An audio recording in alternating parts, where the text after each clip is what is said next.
Hi and hello watch fans, and welcome to another edition of The Real Time Show with me, Rob Nuds, your friendly neighbourhood watchmaker, and Alon Ben Joseph, our Dutch-based friendly neighbourhood jeweller. We are joined once again by our good friend Pascal Bechu of not just Angelus, but today we're talking about Arnold & Son, the other brand that he is also managing director of. Pascal, welcome back to the virtual studio. Good afternoon, Rob. Good afternoon, Helen. Extremely happy to be back and now to speak about our second brand, Arnold & Son, with your audience, with the community. Yeah, we're thrilled to have you back again so soon, and it is just great to be able to approach an interview with a returning guest, but about a different brand, a brand that exists on a similar level to Angelus, but also is known for its incredible caliber experimentation. Now, before we dive too deeply into that element of Arnold & Son, would you mind, Pascal, giving us a rundown of Arnold & Son's history? Because this is one of the longest and most fascinating histories in all of watchmaking.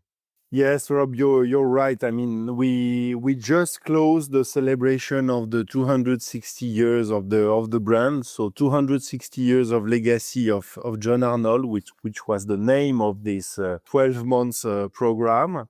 So John Arnold was really one of the greatest watchmaker of the 18th century.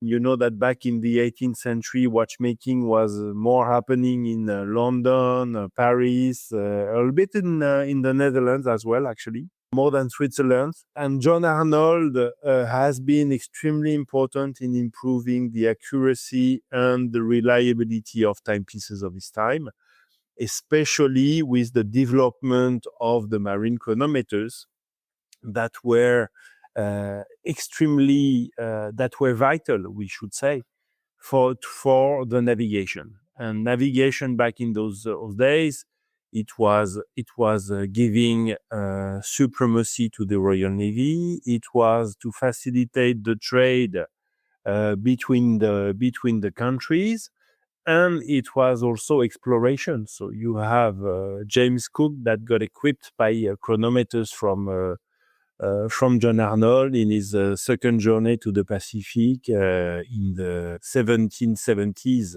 So that's the history of John Arnold. Actually, the brand became dormant in the mid 19th century because after John Arnold, the son of John Arnold, John Roger Arnold, took over the management of the workshop and continued the legacy of his father, but he had no son. So actually, after the brand became dormant, and entrepreneurs decided at the end of the last century to relaunch the brand in Switzerland because that's now where watchmaking happens. It was under the name the British Masters, and it's been acquired by the manufacturer La Joux-Perret early 2010s. I joined the company in January 2021 with a new team on board to bring back this brand to the top of the pyramid of high-end watchmaking where it deserves to be. Rob, does it pain you that the Swiss now own this British master and produce everything in Switzerland? No, not at all. I mean, as you know, I'm not hugely patriotic, certainly not when it comes to watchmaking. I do think that England and, Britain in general, I suppose, although I don't know many Welsh or Scottish watchmakers from the past, but England specifically does sometimes get a bit of a short shrift when it comes to the history and a lot of the developments. I mean, we only need mention the name John Harrison to know how important Britain's contribution to watchmaking has been over time. I think that everything ebbs and flows. It moves like in phases, and we're seeing a bit of a renaissance in British watchmaking. So I don't think, even though now it seems when you look at the Swiss industry that it's an absolutely closed shop and there's no way that any other nation could rise up and challenge it in the future, I'm not so sure that's true, because if we talk about how the industry is evolving and how there's this enormous separation now between the mainstream brands and the ever more dynamic micro brand scene, there's a real possibility that another part of the industry could step up and be really the focal point for collectors in the future, or at least we're going to see a generation of very split collectors, those that love heritage brands in the past and those that enjoy the novelty and the agility of smaller makers. So I don't take it certainly don't take it personally. And I really think that it's just an interesting wrinkle in the history of this incredible brand. Pascal, is the number one market the UK for Arnold & Son? No, the number one market is US actually. It's the US. It's North America. Surprise, surprise. Yes, UK is an important market for us because we have three important clients in very much concentrated in London City. We would like to expand in other territories because wealth in England is really spread across the territory. Now another important market also for the brand is the Middle East actually, because the brand has been very well worked in the Middle East for decades, we have a lot of loyal clients working with the brand, and I think we have some complications also that resonates for the Middle East clientele, and especially with the moon phase complications that we have. So I've been dying to ask you guys, the ANS caliber, the 8513, the double tourbillon. And this is my ignorance because I'm not a watchmaker, unlike Rob. Does it also have resonance effects, or is it just for visual stimulation to have the double tourbillons in that caliber? So you don't have resonance on this caliber. Could be an idea to have a resonance and to have them synchronized in the future. No, I think the idea at the beginning was really to have two independent tourbillons, each one driving a different time zone. And what's special on this timepiece as well, except, if you take out just the visual effect and the 3D effect of the bridges that are holding the tourbillon cage above the dial, it's actually you have two crowns. So one crown is rewinding the full movement, 90 hours power reserve with two barrels, and you're able to set the local time zone. And then the second crown is only to set the second time zone, which allow you actually to set the second time zone to the minute. So even for countries in India where you have 30 minutes time difference, or other countries where you have eventually only 15 minutes, this timepiece can actually display two different time zones, which are not only 1 hour time difference. So that's the idea between to have those two tourbillons completely independent, even though it's one single movement that is running, and that's the top of the pyramid, this collection for our product portfolio. And now we only make it in pièce unique pieces. So each time coming with new materials, new fine stones for dials now already for over the last 3-4 years. And this year we sold at Watches and Wonders the most expensive timepiece from Arnold & Son, which is actually a double tourbillon in platinum with a case which is fully set with diamonds and baguette emeralds on the bezel. So it's a $500,000 beauty. That's quite a price tag, but it's also quite an incredible piece. If we look at the standard collection, the 3-piece uniques that are currently displayed on the website, we've got the double tourbillon in white gold collab with Chrono Passion. Then we have double tourbillon white gold with a beautiful green dial, and then double tourbillon white gold, beautiful purple dial. The price for the latter two is 256,000 euros and 200, which is a bargain. And then for the Chrono Passion one, it's 2,000. Sorry, For the Chrono Passion one, it's 259,000. Now, I wonder, Pascal, what was the real reason for the €2,800 difference between the collab piece and the other two in the lineup? I think normally they should be all more or less at the same price. Maybe it's coming from I think it's coming maybe from the currency exchange rate, depending from which country you're reading the price on the website, because it adapts to the price list of the country in automatically. So in Swiss francs, the price is the same, but might be that in other currency you will have a small discrepancy. Very interesting, because I'm looking at them all in euros, and there's this teeny tiny discrepancy there, which I find more amusing than anything else, because I think at this price point, you charge what you need to charge and then just keep it steady. They're all in white gold at the Yes. moment. Mhm. You mentioned there was a platinum example. Are there yellow gold examples, rose gold examples? And if so, do you bother shifting the price around? Because I know some brands, when they're operating in this rarefied air, as it were, they don't really make a difference for the material at all, even sometimes between gold, platinum, and steel. So on the more affordable part of the collection, I would say on the core collection, we have definitely price difference between the different material.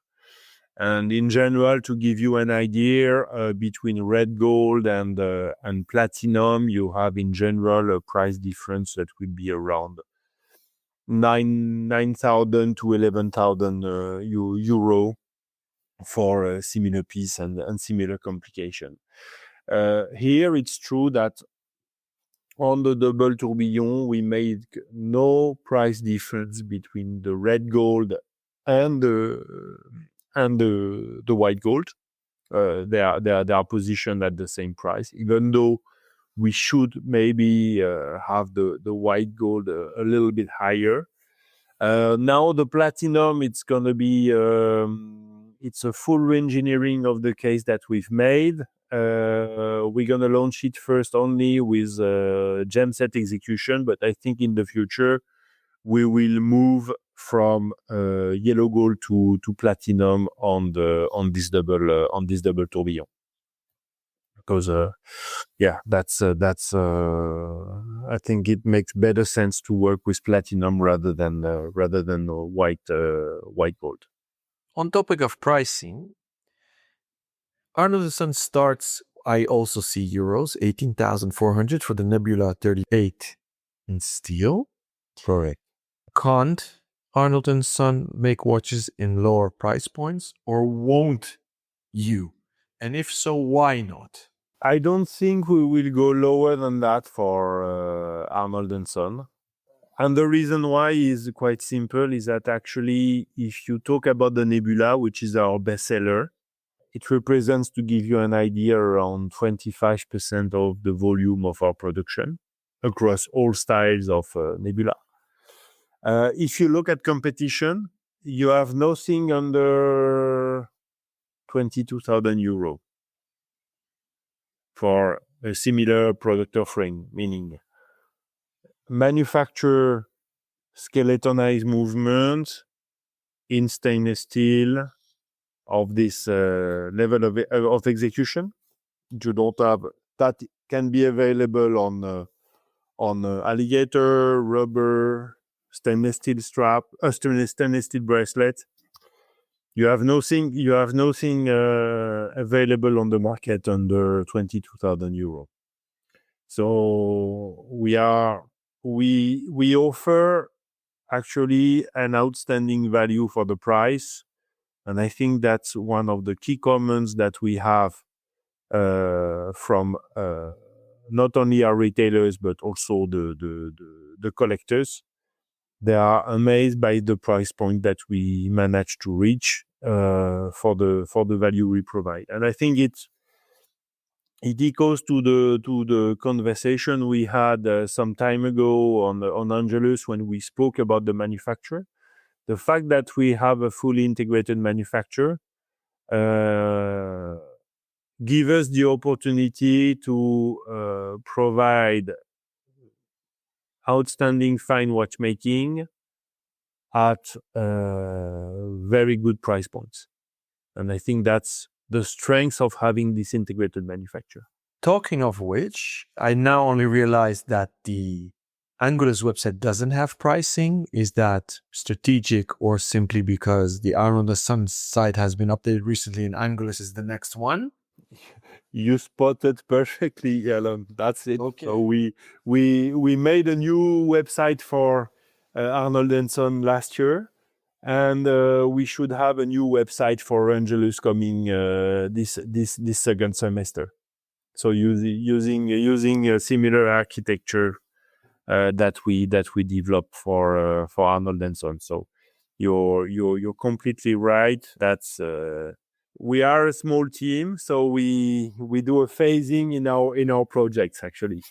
Very good. And Arnold & Son got a 260th birthday gift, first new website. Yes. There is no buy button. Is that a strategic move in a world where all the brands are verticalizing and try to capture all the retail spent directly? But we are available online on the website of our retailers. You know, when you are building a high-end network of retailers, you cannot ask them to invest on the brand on the nice collection, because we have quite a wide collection with many different type of complication, and at the same time try to capture their clientele. So our approach is very loyal to our business partners.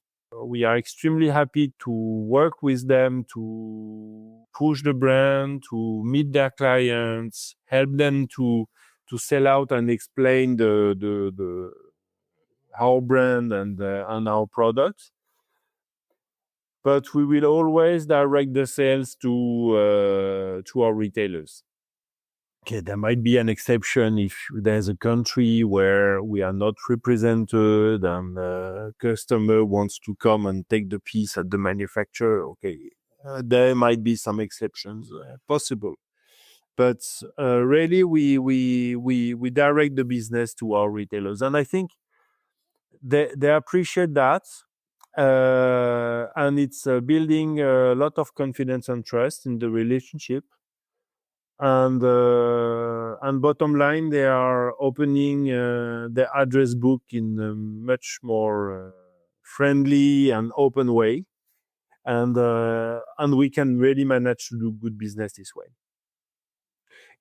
Then after, you have other brands, their strategy is to go full direct to consumer, which I respect. It's a totally different business model, but we believe that with our products, we need to have and to provide the right level of service to our to collectors, to clients. We want to have a strong retail network. As a retailer, I can only salute that and compliment you. Thank you for having our backs. Talking of the product lines again, if I'm not mistaken, the most newest family member is the Longitude collection. That's correct. So we have actually three pillars in the collection. The first pillar, which is the biggest pillar, we call it chronometry.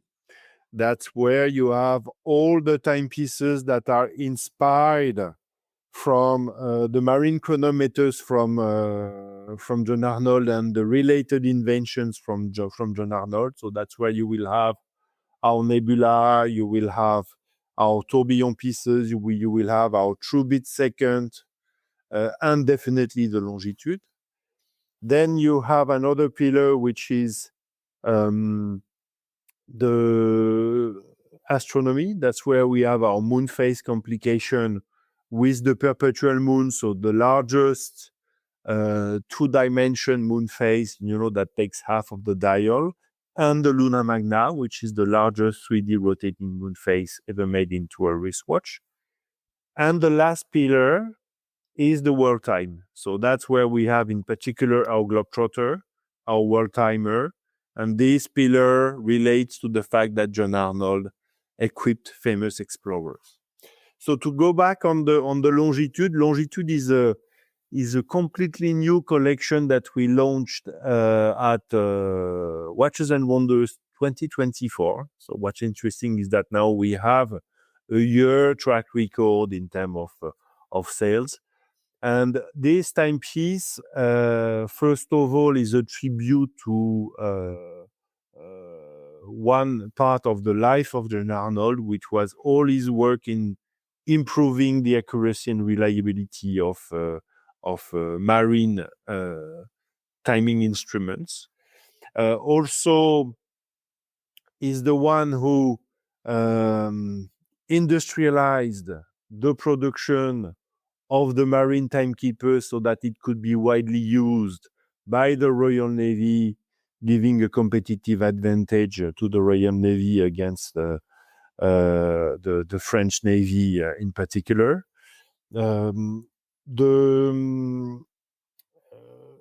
Could be widely used on commercial ships, could be also used for exploration of the world. And this timepiece, also the Longitude, recalls the fact that in 1779, John Arnold present to the Royal Observatory in Greenwich a timepiece of his making, which is the Arnold number 36, which is after 13 months of trials by the observatory, is considered as the most precise timepiece ever made to that date. And from following this reward, John Arnold names this timepiece a chronometer. And from that date, chronometer will be used for supremely precise timepiece. And that's why we wanted the Longitude to be certified chronometer. So that's really a collection that encompasses a lot of the DNA, a lot of the history, a lot of the legacy of John Arnold. And what's interesting also strategically with this collection for the brand is that it's our first sport chic timepiece with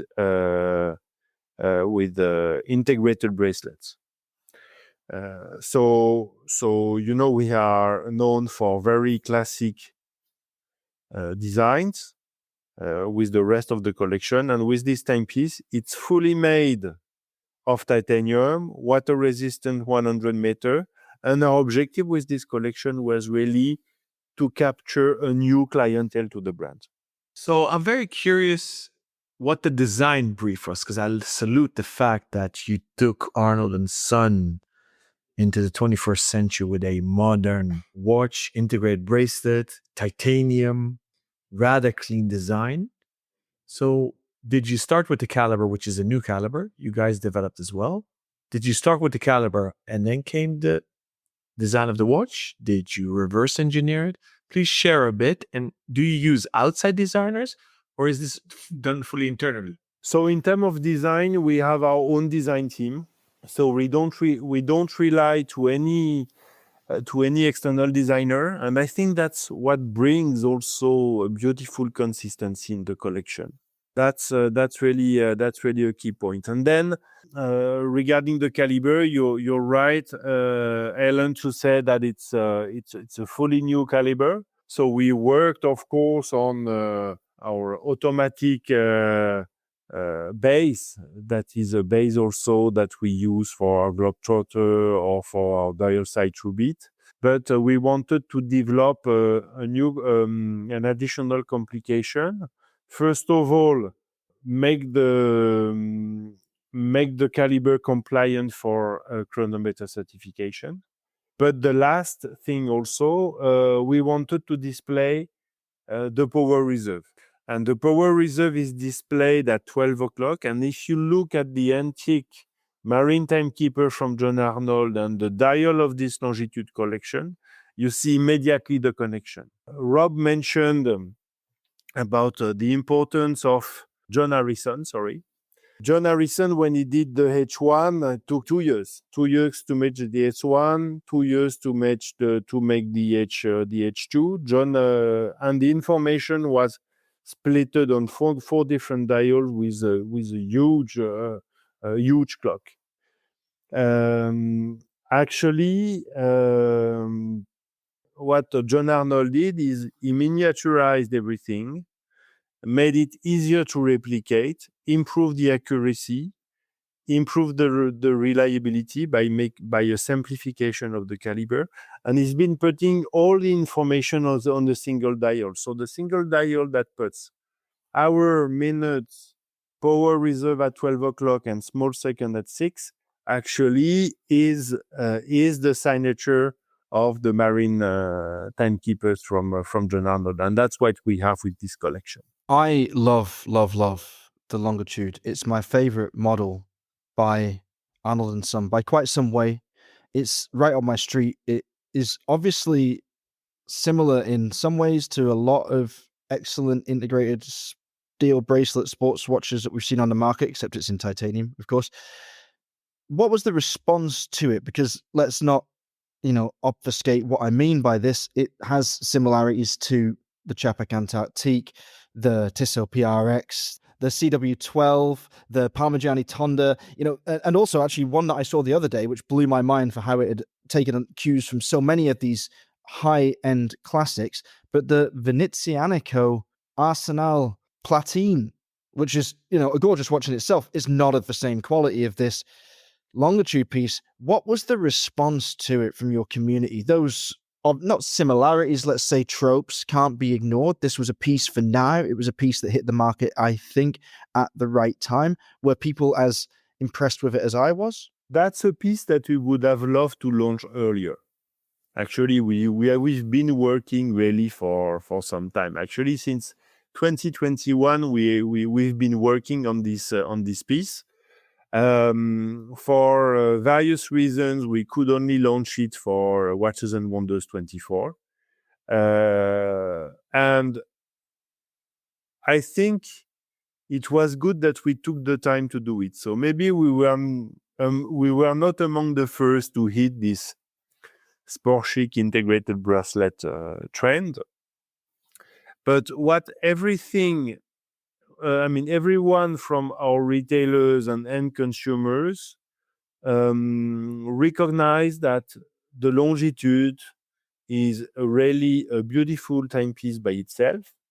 And it's not a Me Too or a timepiece that you see too obviously inspired by some of the market leaders, to name them Nautilus or AP, and most important, the brand has really a DNA. It relates to an history. So that was the first very positive feedback that we have, and that was really our goal, to have really to go our own way with this timepiece, and we did it because we wanted to actually capture a new clientele.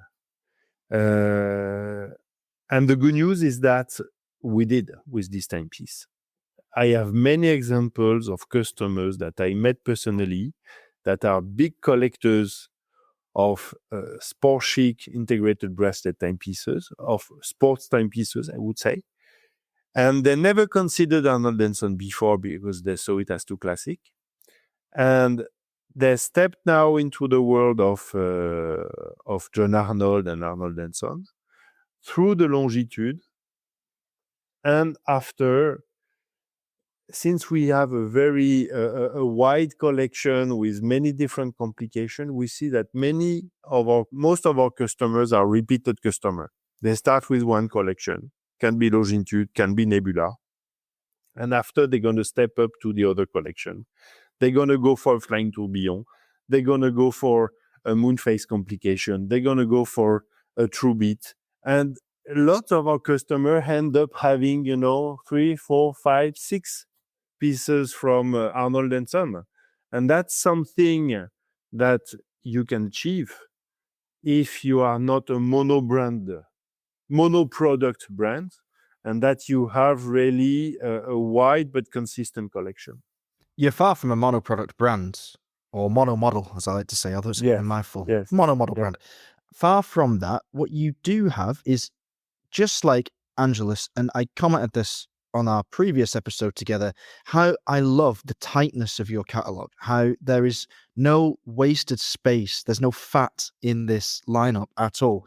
You have your very high-end pieces, you have your more daily wearable stuff, and then you have the astronomical complications. I think that really helps when it comes to communication of a brand and its ideals. Is it difficult, though, within that tight collection to know where to take things next? Or do you have a 5, 10, 15-year product plan ahead of you already and know exactly where you're going? Well, to be honest, we are not 15 years ahead, but I would say a good 5 years, yes, easily. When I arrived in 2021, the first thing has been to restructure the portfolio of products. We had many great products, but the whole collection was like a mess, you know. I mean, even myself, after 2, 3, 4 weeks in the company, I had difficulties really to understand the full collection. So imagine a retailer and imagine a end customer. So that's how we came with this idea of connecting every timepiece with the DNA, because that creatively it was connected to the history of John Arnold. So we just had really to formalize the link and then regroup by theme. And the three theme came out very obvious, you know, also because it was related to navigation, and which was the key point. Astronomy, so latitude, chronometry, longitude, and world time, navigation, exploration. And that's giving consistency and a clear understanding of the collection was the first step. Then the second step, we had to revisit all our icons, because when I arrived, the collections, 42 millimeter was the smallest size you had in the collection. It was everything between 42 to 47 millimeter, you know. So an age which is far from where we are now, and now everything is pretty much between 38 to 42, with only one exception being the Luna Magna. But considering the size of the complication itself, you cannot make it smaller. So, and then now you have to consider what are the relevant complications that should come out in the future. And yes, definitely we have a great idea and a good understanding. There will be always a mix of improving existing calibers, but coming also with new complication and new calibers that display new type of complication or combine different complication in the future. But everything will always be related to the tradition of the British watchmaking of the 18th century, to John Arnold, and a direct link with the history of John Arnold. I think the last piece that we launched, actually, which is our first, I would say, heritage legacy piece, which was the Constant Force Tourbillon that we launched at Watches and Wonders in 25, which is a timepiece that celebrates, to close the anniversary of the brand, the link between and the friendship between John Arnold and Abraham Louis Breguet. Is definitely a timepiece that received an outstanding response from the clients, the retailer, the journalist, and opened, new territories for the brand. I think with this piece, we have probably also a new should I call it a new line, or a new trend, a new way to develop our collections also in the future. Now, I don't want to put you in a situation that makes you feel uncomfortable, but John Arnold, as we know, was very closely associated with Breguet. Yes. So close, in fact, that their sons were each other's apprentices. Mm-hmm. Breguet is a brand that we discuss frequently on the Real Time Show, on air and also in the Real Time Show network on WhatsApp, as a brand that may have somewhat lost its way and maybe is not placing the emphasis on what people expect to see from a maker of Breguet's heritage as it should. Arnold & Son has, over the last 10 years, produced an immense number of calibers by any metric. It's really focusing on the watchmaking. Do you look at Breguet as a direct competitor to Arnold & Son still? And are you, well, should I say, rubbing your hands with glee at the fact that they're maybe not capitalizing on the prestige of their maker's name, while Arnold & Son seems very much to be doing that? Or do you still think that Breguet is a worthy opponent and the continued existence of both the Arnold and Breguet names in watchmaking is only a good thing for the craft?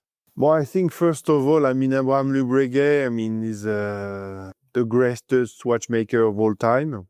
I think it's undisputable.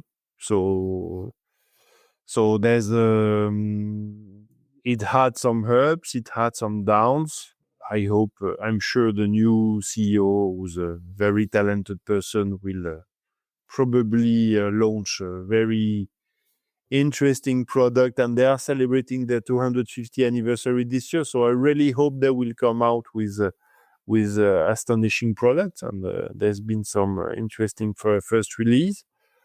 So, but I don't want to comment too much on others. What we wanted to highlight there was really the friendship between two of the greatest watchmakers of the 18th century, not to say of all times.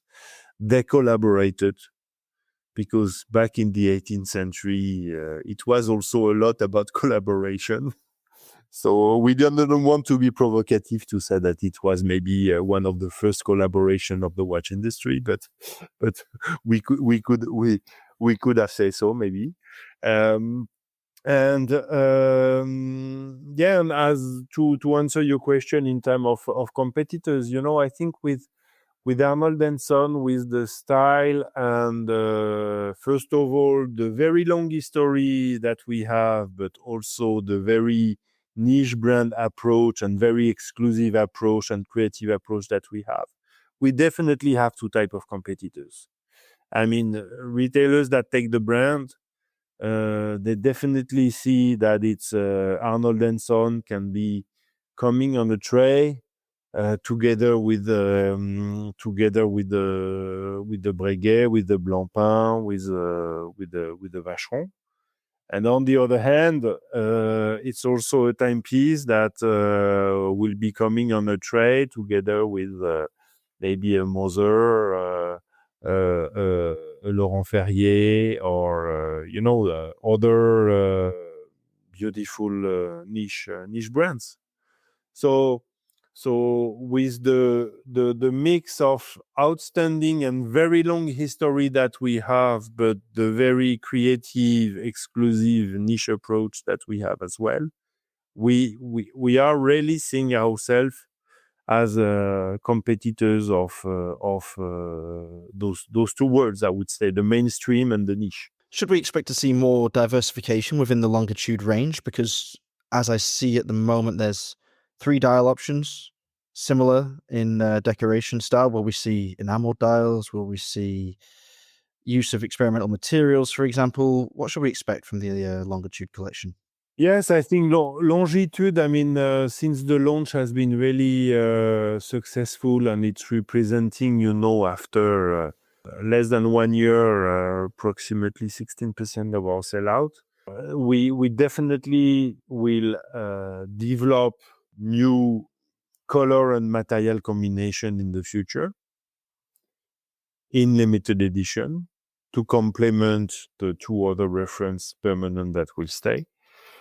And things we also envision for the future is to bring in also new complications as well in this collection. That this collection by itself could have an array of different complications. That's definitely the future. And we are also working possibly on the new size in the future as well. Interesting. So I assume you'll go smaller rather than larger with a longitude collection. I guess. Probably. Probably. Okay. Regarding complications, do you envisage more daily complications like a date or a big date or a day night indicator? Or are we talking higher end stuff like, well, okay, a chronograph might be a complication. It could work in that case, although thickness might be an issue. Although when it comes to movement development and the necessity for an integrated chronograph, you're better placed than most. Or do we anticipate something a little fruitier, shall we say? Yeah, we have really. I mean, not everything will come at all at once. We have plans to come really with a variety of complication from the most, as you mentioned, everyday complication to really higher end complication. And you know, there's for some of those complications, we are challenging the manufacturer, you know, in improving you know, our processes or skills on things maybe that we don't do yet. And so there would be, yeah, I think definitely in the longitude collection there will be at least one nice novelty coming every year for the next 5 years. That's definitely the plan.